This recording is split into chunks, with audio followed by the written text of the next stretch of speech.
Kieran Jiwa is the Master Model Builder at Legoland Discovery Centre, Chadstone. He's responsible for building exciting new LEGO model displays for guests to enjoy, while also maintaining exhibits and educating guests about all things LEGO. Hi Kieran. Hello. Kieran, how did you fall in love with LEGO? Ooh, that's a really good question. I feel like I've always kind of been in love with LEGO. I had LEGO for as long as I can remember, and that's always the thing that I wanted to do with my free time, and play with my LEGO. But I think probably the moment where I decided that LEGO was the thing that I wanted to do forever is when I was in the library on the floor reading this book. It was one of the Dorling Kindersley books called Ultimate LEGO Book or something like that, and I saw a picture of a lady working in Billund, and the caption said, "LEGO masters use tools to create amazing sculptures," and she had this giant Mount Rushmore head, and I thought, that's it, that's what I want to do. So it's probably from that moment on that I started to really take it seriously. You are a qualified LEGO Master Model Builder for Legoland Discovery Centre in Melbourne. That's right. How did you get this title? I started working for Legoland in what we call guest experience, which is the frontline team, the people that are working directly with the kids and liaising with the customers and operating the rides and things like that. And then after a few months, I was offered the chance to be a LEGO Master Model Builder. How long have you been a Master Model Builder? It's almost 3 years now. It's over 2.5 years. We know a lot about inspiration because of where we are. But when it comes to your builds and your technical inspiration, where do you get your referencing from? That's a really good question. Luckily, I have access to all kinds of different computer programs that can help me to design LEGO models. So often I like to build animals or sometimes buildings and landmarks. I think that animals are sometimes really tricky to build out of LEGO. They're not the easiest thing. So luckily I get to design something digitally before I make it into real life creation. Is it true that you're an architect as well? I don't have a master's in architecture. I have a Bachelor of Architecture, which is not quite the same thing. Can't call myself an architect, but I do have a degree in architecture. So you can always fall back on it after LEGO if you feel like it. It has come in handy for several things before LEGO, but originally the plan was always to work for LEGO. When I was at university and real architects were asking me what I wanted to do, I never said I wanted to be an architect. I wanted to work for LEGO, and that's why I was there. But sure. I like how intent you are on working for LEGO. That's Right. really nice inspiration to see. It's kind of one of the things that I would say to people who want to work for LEGO that is crucial, because a lot of people will tell you that's unrealistic, or there aren't enough jobs in the field, or you're going to disappoint yourself, and I feel like that's not quite true. Yeah, careers counsellors will tell you things about how you should think a certain way, but I think if you have the desire and you have the focus, then anything's possible. Well, we know that there are 40 people that work in the instructions department at LEGO, so Oh wow, if is there that are right? 40 people in the instructions department, there's probably some That sounds other like a jobs. fun job. Yeah, it would be. Part selection. Let's talk part selection. As a master model builder, you get to play with lots of parts That's right. in your studio, Yeah.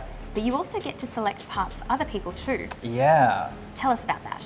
That's a really fun job because part of my job is to design brick mixes or brick recipes that I think people will really enjoy for different occasions, for different themes, different areas of the attraction. So it really is up to me to create something I think that anyone could turn into an amazing creation, or that lots of people with different skill levels at building with LEGO are going to be able to engage with. So what's your favourite LEGO part or LEGO piece? Ooh, there's a couple. For building, I'm a big fan of snot bricks. Snot bricks change the game, I think. They make things possible that are never usually possible. Definitely snot bricks. I also love a cheese slope. Cheese slopes definitely add another dimension of ability onto things that you make out of LEGO. What is your greatest achievement with LEGO so far?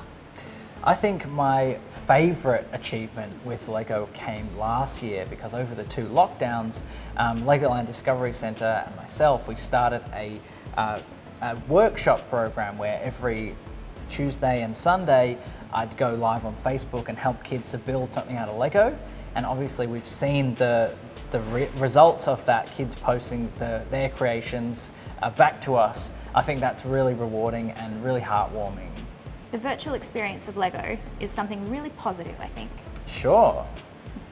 I think the internet's been a really good thing to happen to Lego because it enables a sharing and like a community building that wasn't necessarily there before. And then it's just unlocked the potential for sharing and copying and collaborating with Lego that just is amazing to see. We've been talking to a lot of our guests about their favourite Brickvention memories. Do you have a favourite Brickvention memory? Oh, there's too many to count. I've been a part of Brickvention formally as part of Legoland Discovery Centre for the past 2 years.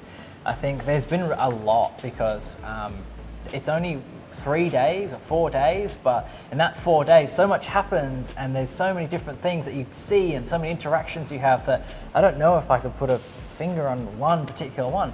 We've hosted the world's largest minifigure swap for the last 2 years. That was a lot of fun.